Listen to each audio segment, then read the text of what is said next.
ওইখান থেকে আপনার তালের রস মনে হয় কেউ নিয়ে এসেছিলো, তো ওইটা খাইছিলাম ওইখান থেকে। তো আমার ভালো করে খেয়াল আছে সামনে যে একটা বাজার আছে ওইখান থেকে। তো আমি আসলে বাইকের ব্যাপারে কথা বলতেছিলাম, ওইটার ব্যাপারেই বলতেছি। তো ওই ভাই ডাউটটা ক্লিয়ার করার জন্য আর কি বলতেছিলাম। তো তারপরে আর কি ওই বাইকগুলো আপনি দেখতে পারেন, কিন্তু আমার কাছে যদি গাড়ির কথা বলি, আমার কাছে পালসার আর ডিসকভার বাইকটাই বেশি বেস্ট মনে হয়। অন্য অন্য আপনার প্রাইস যদি বাড়ে সেক্ষেত্রে দেখা যাচ্ছে অন্য অন্য বাইকও আছে, সেগুলো চাইলে আপনি করতে পারেন, ব্যবহার করতে পারেন, সমস্যা নাই। কিন্তু যদি লো প্রাইসের মধ্যে নেন সেক্ষেত্রে আপনি এই ধরনের বাইকই নিতে পারেন 125 হিসেবে। কিন্তু আপনার এক্সথিলার যেটা আছে ওটা দেখতে আপনার লুকিং বেস্ট, এরপর আপনার সিট হাইট, এরপরে হচ্ছে যে আপনার বাইকের পারফরমেন্স সব দিক দিয়ে ভালো। কিন্তু মাইলেজের ব্যাপারটা জানি না, মাইলেজ তো মেবি 50-60 দেয়, যেহেতু 125 সিসির বাইক সেহেতু এটুকু তো দেওয়ারই কথা, কারণ কম দিলে তো আপনার হবে না আবার, তাহলে তো আপনার 150 সিসির বাইকই বেস্ট হয়ে যাবে। আচ্ছা যাই হোক, ও ব্যাপার যারা নিবে তারা একটা চিন্তা ভাবনা করে, অথবা ইউটিউবে অনেক ভিডিও আছে, আপনি দেখতে পারেন যে এই টাকার মধ্যে বেস্ট বাইক কোনটা, ওই টাকার মধ্যে বেস্ট বাইক কোনটা, এইগুলো দেখে আপনি আসলে একটা সিদ্ধান্ত নিতে পারেন। সেই সিদ্ধান্তর ভিত্তিতে একটা বাইক আপনি পারচেস করে নিতে পারেন। যাই হোক,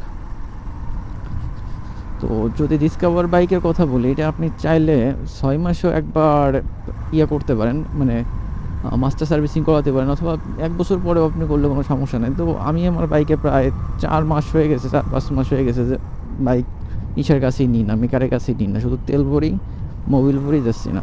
তো মোবিল বেশিরভাগ আমি আমার বাড়ির কাছে একজন আছে, ওর কাছে মোবিল চেঞ্জ করাতে আছে, ওর কাছ থেকে আমি আমার নিজের মন মতো মোবিল চেঞ্জ করে নিই। কারণ আমার ইউটিউব চ্যানেলে আপনার দেখা যাচ্ছে যে যেটা আছে মোটো ব্লগিং বাদে যদি অন্য কোনো ভিডিও আপলোড করি সেক্ষেত্রে দেখা যাচ্ছে যে ভিউজ আসে না। এই ক্ষেত্রে দেখা যাচ্ছে অন্য অন্য যে ভিডিওগুলো আছে ওগুলো আমি আমার চ্যানেলে আপলোড করি না, কারণ ওগুলো আপনারা পছন্দ করেন না। তো শুধু শুধু ওগুলো আপলোড করে কোনো লাভ নেই, এই জন্য আসলে ওই ভিডিওগুলো আপলোড করি না।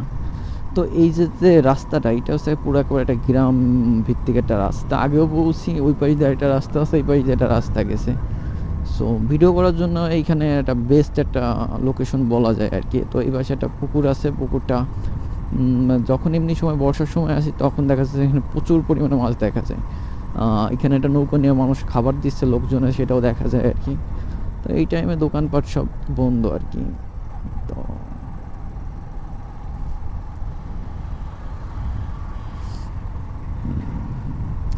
তো মূলত আমি যাব হচ্ছে উলপুরের ওই পাশে, উলপুরের ওইখানে একটা কাজে, ওইখানে যাব আর কি। তো ভাবলাম কি যে ভিডিও বানানো হয়ে যাবে এবং ঘুরেও আসা হয়ে যাবে, তো দুইটা একসাথে করার জন্য মূলত বেরোইছিলাম। তো বেরোয় আর কি যে আপনারা যে কমেন্টগুলো করছিলেন সেগুলো রিপ্লাই দিচ্ছিলাম আর কি। আর যদি কোনো ডাউট থাকে অবশ্যই কমেন্ট করতে পারেন, বিশেষ করে ডিসকভার বাইকের ব্যাপারে, যারা ওল্ড মডেলের বাইক নিতে চাচ্ছেন তাদের ব্যাপারে যদি কোনো কিছু ডাউট থাকে জানতে পারেন আর কি। কারণ আমি অনেক দিন ধরে এই বাইকটা চালাচ্ছি আর কি, টুকটাক সব কিছু না জানলেও কিছু কিছু অংশে আর কি জানি আর কি, এই আর কি। এই যে একটা দারুণ মোড় আর কি, মনে হচ্ছে যে কারিনা কাপুর আর কি, মনে হচ্ছে এটা করতেছে আর কি, বাঁকা হয়ে শুয়ে আছে এরকম মনে হচ্ছে।